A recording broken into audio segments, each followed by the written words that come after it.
होगा स्टूडियो में। नमस्कार, दिवाली से दिवाली तक के समृद्धि मंत्र में आपका स्वागत है। हमारे आज के खास मेहमान हैं नीलेश शाह साहब। आप सब नीलेश जी को जानते हैं, पिछले 25 साल से बहुत ही जाने माने स्टॉक पिकर रहे हैं और फिलहाल मैनेजिंग डायरेक्टर हैं कोटक म्यूचुअल फंड के। शाह साहब, आपका बहुत बहुत स्वागत है। धन्यवाद सैल जी, मुझे यहाँ पे बुलाने के लिए। जी, तो चर्चा बिना विलंब के शुरू करते हैं। नीलेश जी, पिछला साल बहुत ही बेहतरीन था। हम लोगों ने बहुत शानदार रिटर्न्स हर तरीके के इंडेक्स में कमाए और इंडिविजुअल स्टॉक्स ने तो बिल्कुल ही बहुत ज़बरदस्त इंडिविजुअल रिटर्न्स भी दिए हैं। अब बताइए कि यहाँ से आगे आने वाले 1-2 साल आपको कैसे लगते हैं?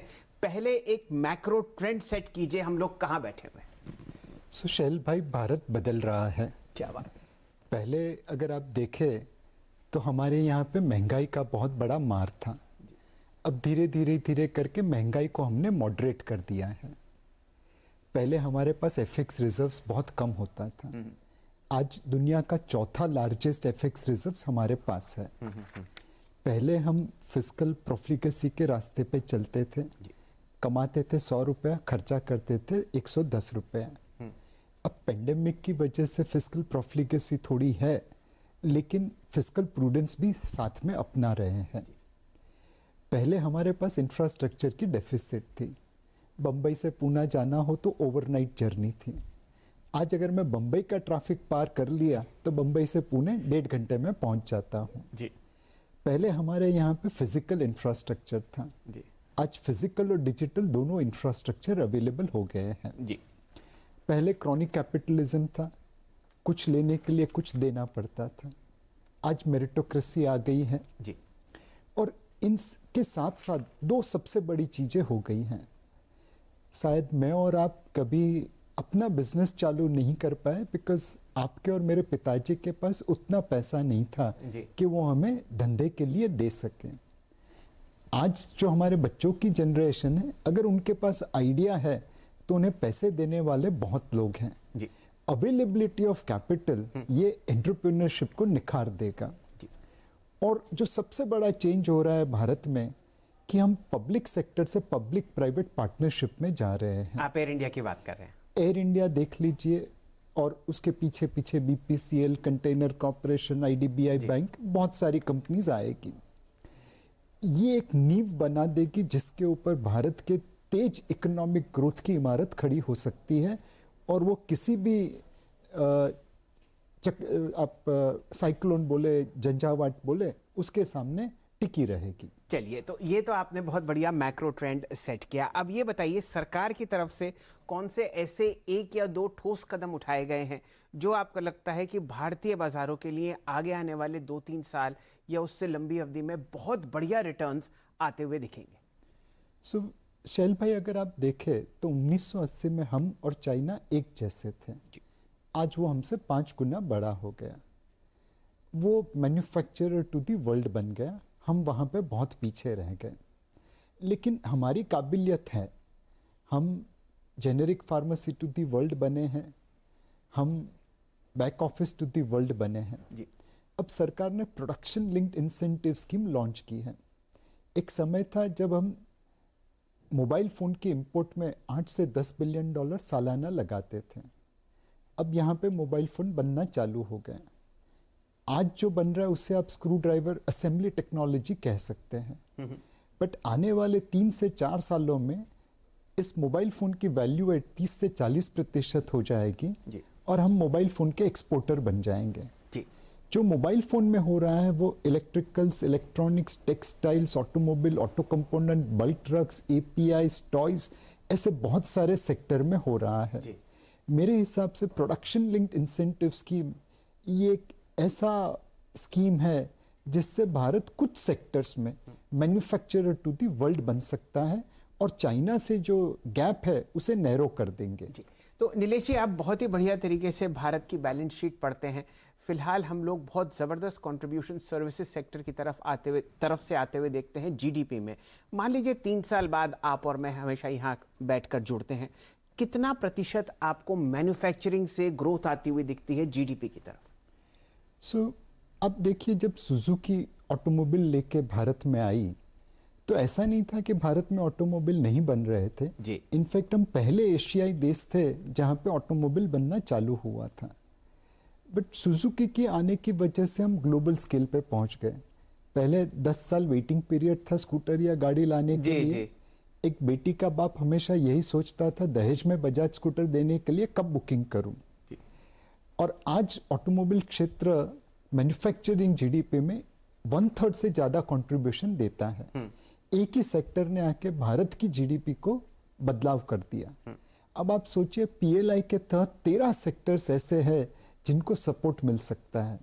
मुझे लगता है कि मैन्युफैक्चरिंग सेक्टर जो आज तकरीबन 20 से 25% के आसपास कंट्रीब्यूट कर रहा है भारत की जीडीपी में, वो धीरे धीरे बढ़ता हुआ 30 से 35% के आसपास पहुंच जाएगा। एंड ये थोड़ी बढ़त इसलिए कम होगी बिकॉज एग्रीकल्चर और सर्विसेज ये दोनों भी साथ में ग्रो हो रहे हैं। जी जी। तो मैन्युफैक्चरिंग की ग्रोथ आप मान के चल रहे हैं कि सर्विसेज, एग्रीकल्चर को तो जरा हटा देते हैं अभी, आप सर्विसेज सेक्टर की ग्रोथ से बड़ी होगी। मुझे लगता है कि अगर ये पीएलआई स्कीम को सही तरीके से एग्जीक्यूट कर ले जी। और जैसा सुजुकी ने भारत के ऑटोमोबाइल क्षेत्र के साथ किया वैसा ही बाकी सारे क्षेत्रों में कोई आके कर दे तो मैन्युफैक्चरिंग क्षेत्र की ग्रोथ सर्विसेज से ज्यादा हो सकती है। वो अगले साल से नहीं होगी, वो पक्का है, बट उस डायरेक्शन में हम धीरे धीरे आगे बढ़ जाएंगे। जी चलिए, तो ये तो बात पूरे मैक्रो ट्रेंड्स की हो गई। नीलेश जी, पिछली 2 दिवाली में जब आप हमसे पहले जुड़े थे, आपने ये कहा था कि केमिकल स्पेस एक ऐसा है जहां पर भारतवर्ष अभी 1% ग्लोबल मार्केट्स का कंट्रीब्यूट करता है। अगर ये 2 भी हो जाए तो भी हम वारे न्यारे हो जाएंगे, और 2 साल बाद एक्चुअली वो बात होती हुई दिख रही है। अब बताइए, यहां से कौन से 2 सेक्टर्स हैं जो आपको लगता है एक सेक्युलर ग्रोथ ट्रेंड में है और वहां पर निवेशक, इंस्टीट्यूशनल इन्वेस्टर्स आप जैसे और जो हमारे व्यूअर्स हैं, रिटेल इन्वेस्टर्स, बढ़िया पैसा कमा पाएंगे? सो शैल भाई, मुझे लगता है कि यह टाइप का ग्रोथ रियल एस्टेट सेक्टर्स में आ सकता है। आज वर्क फ्रॉम होम में हर किसी को एक कमरा शॉर्ट पड़ रहा है। मैं 4 बेडरूम के फ्लैट में रहता हूं, मुझे 5वां बेडरूम चाहिए। हाउसिंग लोन के ऊपर ब्याज की दरें कोटक बैंक की 6.5% में देता है जी। House prices most of the part of India में तकरीबन पिछले 5-7 सालों से स्टेबल रही है या नीचे आई है जी। तो अफोर्डेबिलिटी बढ़ गई है। और सबसे बड़ा जो चेंज हुआ है रियल एस्टेट सेक्टर में कि रेरा की वजह से कंज्यूमर और डेवलपर इंटरेस्ट सेम हो गए हैं जी। और अब बड़ी बड़ी दिग्गज ग्रुप की कंपनियां रियल एस्टेट सेक्टर में आ रही हैं। तो मुझे लगता है कि रियल एस्टेट सेक्टर जो किसी जमाने में भारत की जीडीपी में तकरीबन लो डबल डिजिट कंट्रीब्यूट करता था और आज हाई सिंगल डिजिट पे पहुंचा है, वो यहाँ से यू टर्न मार के लो डबल डिजिट पे वापस पहुंच जाएगा। अब रियल एस्टेट सेक्टर का मजा ये है कि इसमें ज्यादातर चीजें लोकली होती हैं। आप घर इंपोर्ट नहीं कर सकते। जी जी जी। और क्या बात? इसके साथ जितने भी सेक्टर्स जुड़े हैं, चाहे पेंट्स हो, टाइल्स हो, केबल्स एंड वायर्स हो, सीमेंट हो, प्लाईवुड हो, ये सारे सेक्टर रियल एस्टेट और कंस्ट्रक्शन के साथ साथ आगे बढ़ेंगे। तो हमें लगता है real estate and home improvement एक ऐसा सेक्टर है जहां पे आप फाइनेंशियल से लेके कंस्ट्रक्टर तक के पूरे वैल्यू चेन में निवेश कर सकते हैं। जी। तो नीलेश जी, क्योंकि आप बहुत ही बारीकी से माइक्रो डेटा भी पढ़ते हैं, बैलेंस शीट्स में आपकी माहिरी है, ये बताइए रियल एस्टेट स्पेस में क्या आप उन कंपनीज की तरफ ध्यान देंगे जो घरों को फाइनेंस करती हैं, जैसे कि होम फाइनेंस कंपनीज या बहुत बड़ी बड़ी कंपनीज भी हैं जो निफ्टी में भी जुड़ी हुई हैं, या यहाँ पर आप रियल एस्टेट डेवलपर्स पर ज्यादा फोकस करेंगे? रिटर्न कहाँ ज्यादा आएगा? शैल भाई, गुजराती में एक कहावत है कि मामा के घर पे बैठे हो और माँ खिला रही है, क्या बात? तो फिर खाने में हेजिटेंसी क्यों? तो मेरे हिसाब से ये पूरा सेक्टर आपके लिए अवेलेबल है जी। इसमें आप फाइनेंशियर्स में निवेश कर सकते हैं, कंस्ट्रक्टर में निवेश कर सकते हैं, उस चेन से जुड़े हुए वेंडर्स में भी इन्वेस्ट कर सकते हैं। खाली निवेश करते समय एक चीज का ध्यान रखिए कि रियल एस्टेट सेक्टर्स में गवर्नेंस का इश्यू कई जगह पे आता है। तो क्वालिटी कंपनी में निवेश करिए और उन कंपनीज में निवेश करिए जहां पे वैल्यूएशन अभी भी रीजनेबल है।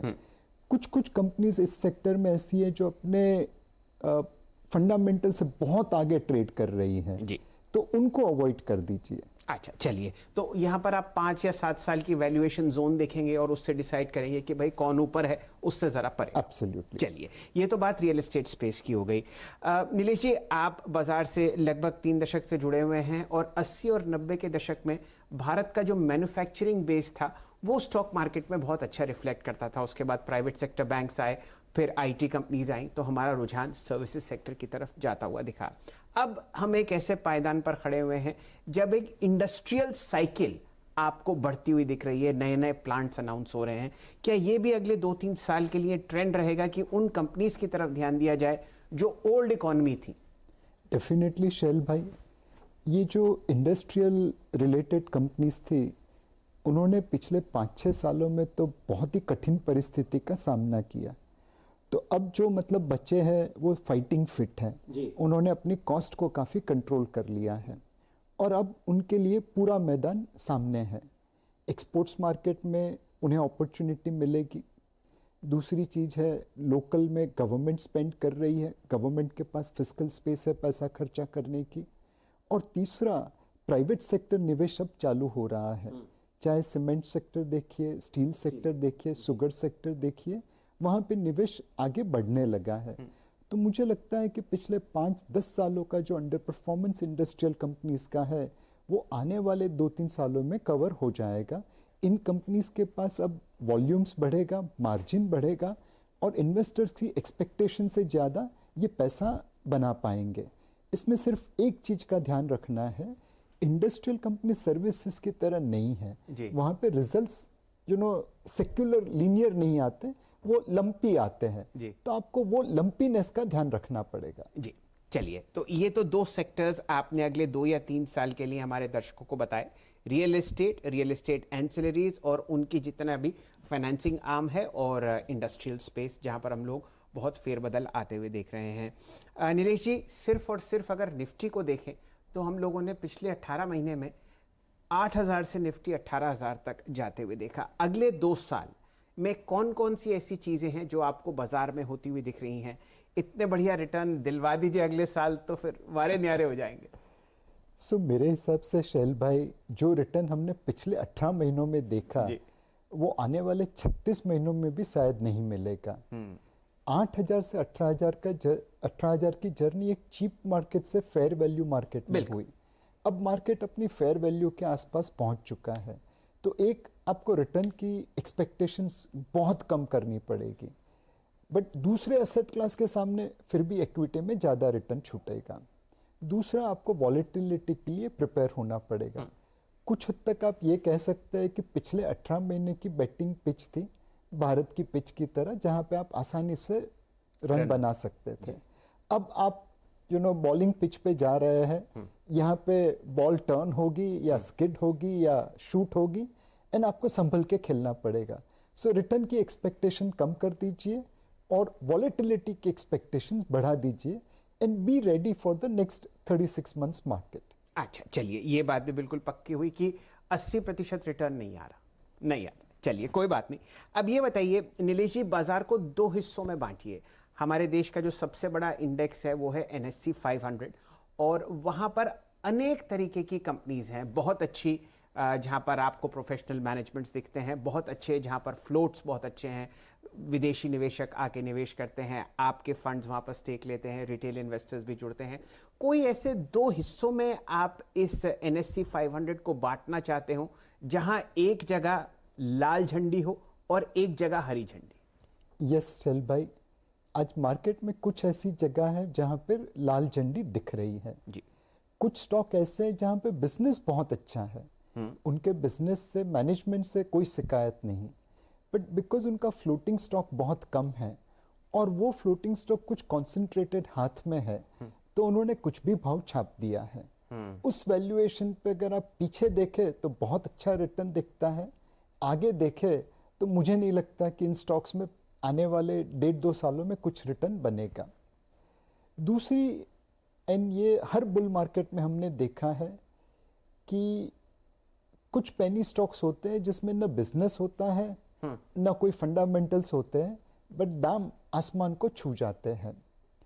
और अब ये सोशल मीडिया का जमाना है, तो लोग खरीद के फिर 20 लोगों को पहुंचा देते हैं कि इसमें ये हो रहा है, वो हो रहा है, लोग उसमें कूद पड़ रहे हैं।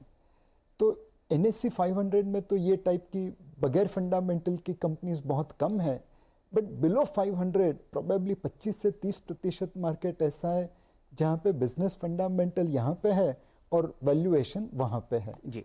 तो ये मार्केट में इस रेड जोन में आप ट्रेडिंग करना है तो करिए, बट निवेश तो पक्का मत करिए, बिल्कुल। इसमें रिटर्न नहीं बनेगा। ये माइनफील्ड छोड़ दीजिए, तो पूरी मार्केट में आपके पास ऐसे बहुत सारे क्वालिटी स्टॉक्स हैं जिसमें निवेश करके अच्छा पैसा बन सकता है। तो शाह साहब ऐसा करते हैं, यहाँ पर लेते हैं एक छोटा सा ब्रेक, और ब्रेक के बाद इसी चर्चा पर हम लोग जुड़ेंगे कि ये जो क्वालिटी कंपनीज हैं उसमें क्या क्या निवेश लायक है।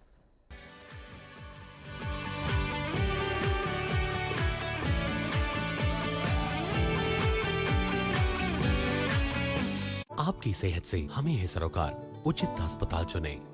जरूरत पर हमारी टेलीमेडिसिन और ग्राहक सेवा टीम आपकी सहायता करेगी। स्टार हेल्थ इंश्योरेंस सदैव आपकी सेवा में। मेरी जीत की शुरुआत मेरी हर कदम पे मेरे साथ, जहां मिली हमें एक नई पहचान। Manipal University, Jaipur, your partner in the journey of successful career. Will India become a global leader in blockchain technology? Blockchain is a very exciting space to be in India. I think blockchain can transform India as a country in a number of ways and make services more accessible to Indians. So it will grow. It's also a very exciting space for Indian technology companies. A number of fintechs, startups are working on it, and large companies like ourselves. So from that perspective also, I think we can be a blockchain technology providers to the world. Watch WazirX and CNBC TV18 present Crypto, Digital Assets of the Future at these times. Presented by WazirX, India ka Bitcoin exchange. Now, buy and sell gold or silver with My Gold Card. Download the app now. Crypto currency में ETF कितना महत्वपूर्ण है और क्या है इसका भविष्य, जानने के लिए देखिए कॉइन DCX और CNBC आवाज प्रेजेंट क्रिप्टो निवेश डिजिटल धन, इन वक्त पर सिर्फ CNBC आवाज पर। Presented by Coin DCX.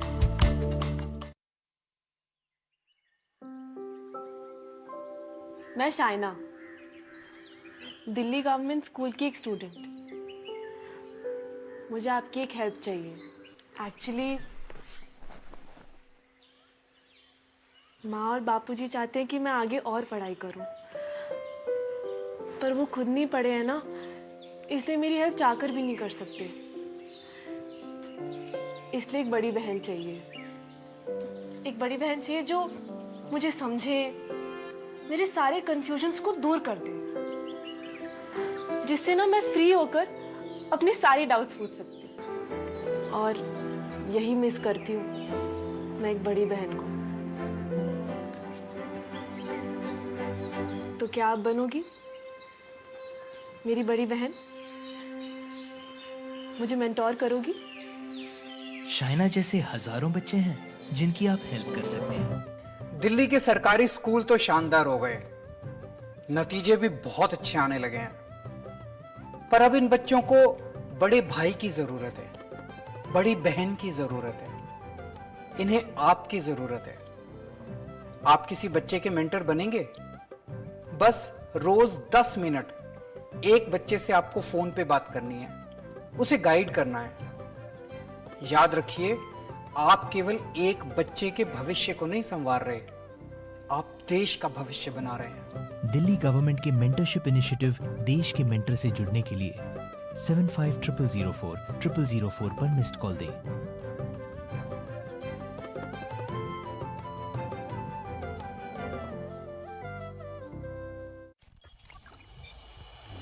ये है नेटवर्क 18 और आप देख रहे हैं CNBC Awaaz, powered by Ebix cash. Ebix cash हर खुशी के लिए काफी है।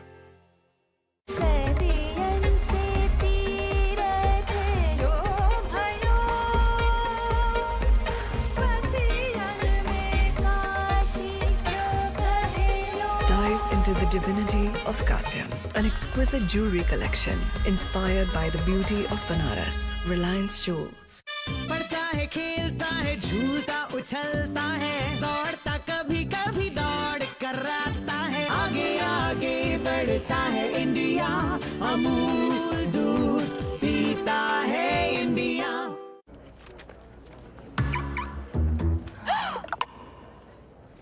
चोरी हो गया। मैं अपना ड्रेस भूल गई। मैं अपना छाता। इन्होंने टेंशन नहीं लिया, इन्होंने इंश्योरेंस लिया, फोन पे।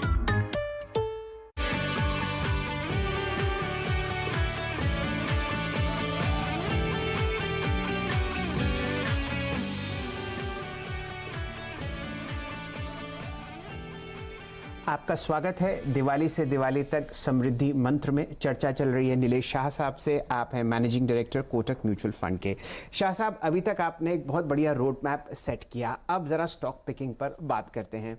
ये बताइए, NSE 500 में से, जो कि हमारे देश का सबसे बड़ा इंडेक्स है, इसमें क्या अपने निवेश के यूनिवर्स को सीमित रखें, और अगर हाँ तो इसमें कितनी ऐसी कंपनीज होंगी आपके हिसाब से जो पिछले 10-12 साल की बैलेंस शीट मजबूत है और वहां पर अब स्टॉक पिकिंग शुरू की जाए? मेरे हिसाब से NSE 500 में कम से कम 400 के आसपास कंपनीज ऐसी है जिनके गवर्नेंस स्टैंडर्ड्स बहुत अच्छे हैं, जिनके बिजनेस फंडामेंटल्स भी सही है। अब उसमें से कुछ मार्केट को आउट परफॉर्म करेगी, कुछ शायद नहीं करेगी, बट उसमें निवेश करके आपका प्रिंसिपल लॉस हो जाए, वैसा माहौल मुश्किल से ही बनता दिखता है। जी, चलिए, तो लगभग आप समझिए कि 350 से 400 कंपनीज का यूनिवर्स है जहां पर हम लोग स्टॉक पिकिंग कर सकते हैं। नीलेश जी, आपने खुद ही कहा कि 18,000 के आसपास अगर निफ्टी या ब्रॉडर इंडिसेस को देखें तो मार्केट ऑफ फेयर वैल्यू पर है, एक समय बहुत सस्ता था। क्या यहां पर भी कोई सेक्टोरली आपको ओवर वैल्यूएशन दिखती है? कई बार हम लोग चर्चा करते हैं, टीवी पे हमारे साथ बहुत निवेशक और बड़े बड़े दिग्गज इन्वेस्टर जुड़ते हैं और वो चिंता व्यक्त करते हैं कि भाई अब 100 PE की बात हो रही है। कई जगह IPOs में तो बिल्कुल डर लगता है आप प्राइस पढ़ें, और डर लगता है जब वो लिस्ट हो जाते हैं। तो कोई ऐसी आपको परेशानी दिखती है बाजार में जहां रात की नींद में मामूली सा खलल आता हो? हमें लगता है कि आने वाले 2-3 सालों में, नॉट आने वाले 2-3 महीनों में एक ट्रेंड बनेगा जहां पे लोग हाई PE स्टॉक से लो PE स्टॉक्स में या एक्सपेंसिव स्टॉक से सस्ते स्टॉक्स में मूव करेंगे। इसके पीछे कुछ रीजंस ये होंगे कि हाई PE स्टॉक्स अपनी एक्सपेक्टेशंस के अनुरूप डिलीवर नहीं करेंगे। जैसे मोहम्मद अजहरुद्दीन थे, उन्होंने अपने पहले 3 टेस्ट में 3 शतक लगाए थे। लोगों की उम्मीद थी कि अब तो ये हर टेस्ट में शतक लगाएंगे। मोहम्मद अजहरुद्दीन बहुत अच्छे बल्लेबाज थे, बट हर मैच में वो शतक नहीं लगा पाए जी, बिकॉज वो स्टैंडर्ड उतना ऊपर था कि उस एक्सपेक्टेशंस के पे ऊपर डिलीवर करना मुश्किल हो जाता। सिमिलरली एक और चीज भी है शैल भाई, कि जब डाकू वालिया संत वाल्मीकि बनता है तो रामायण का सर्जन होता है। वैसे ही डाकू वालिया स्टॉक जिस दिन अपनी करवट बदलता है और संत वाल्मीकि बनता है तो आपका सबसे ज्यादा पैसा बनेगा। और इस मार्केट में बहुत सारे निवेशक ऐसे हैं जो उन डाकू वालिया के ऊपर प्रेशर डालेंगे जी, एक एक्टिविस्ट बनके कि भैया आप अच्छे गवर्नेंस स्टैंडर्ड्स अपनाइए, आप अपने बिजनेस को ढंग से चलाइए ताकि आपकी कैपिटल वैल्यू बढ़े और हमारा भी रिटर्न बने। क्या बात है। तो रामायण की रचना आपको दोबारा भारतीय बाजारों में होती हुई दिख रही है अगले 2-3 साल में। नीलेश जी, पिछले 18 महीनों में हमारे बाजार की एक खासियत रही कि करोड़ों नए निवेशक जो 22 साल की उम्र के हैं, 18 साल की उम्र के हैं, 25 साल की उम्र के हैं, वो हमारे साथ जुड़े। आपके पास 3 दशक का तजुर्बा है, बताइए 3 ऐसे गुरु मंत्र कि नुकसान तो बिल्कुल ही ना हो और अगर नफा हो तो वो बहुत आराम से हो, बिना किसी परेशानी के। एक पिछले 18 महीने आपने बैटिंग पिच पे बैटिंग की, अब बॉलिंग पिच पे बैटिंग करना है तो आपकी टेक्निक सुधार लीजिए, अच्छी कंपनी में निवेश करिए, लॉन्ग टर्म के लिए निवेश करिए। यह मार्केट ऐसा नहीं है जहां पे आप लिवरेज पोजीशन चलाएं। दूसरी चीज है कि पिछले 3 दशक में मैंने देखा है कि क्वालिटी में निवेश करके आज तक किसी का नुकसान नहीं किया। टेम्पररी लॉस आता रहता है, बट फाइनली वो रिकवर हो जाता है। तो ये चीज़ गांठ पे बांध लीजिए कि हमेशा क्वालिटी में निवेश करेंगे और जब नीचे आएगा वैल्यूएशन तो एवरेज करेंगे। और तीसरी चीज़, एक डिसिप्लिन्ड एसेट एलोकेशन रखिए। एक अगर आप बॉलिंग पिच पे भी देखें तो जिस बैट्समैन की टेक्निक अच्छी है वही सफल हो वो जरूरी नहीं है, उसके पास डिसिप्लिन होना भी उतना ही जरूरी है। तो यह मार्केट में भी टेक्निक के साथ साथ डिसिप्लिन होना बहुत ज़रूरी है, और वो डिसिप्लिन आती है आपके एसेट एलोकेशन से, आपके लॉन्ग टर्म इन्वेस्टमेंट से। सो एक, रिटर्न एक्सपेक्टेशन कम करिए, वॉलेटिलिटी की एक्सपेक्टेशन बढ़ा दीजिए, लिवरेज मत खेलिए। सेकंड, क्वालिटी में निवेश करिए, और तीसरा, लॉन्ग टर्म डिसिप्लिन इन्वेस्टमेंट करिए। तो 25 सेकंड में आपने 25 साल का तजुर्बा नीलेश शाह साहब का सुना।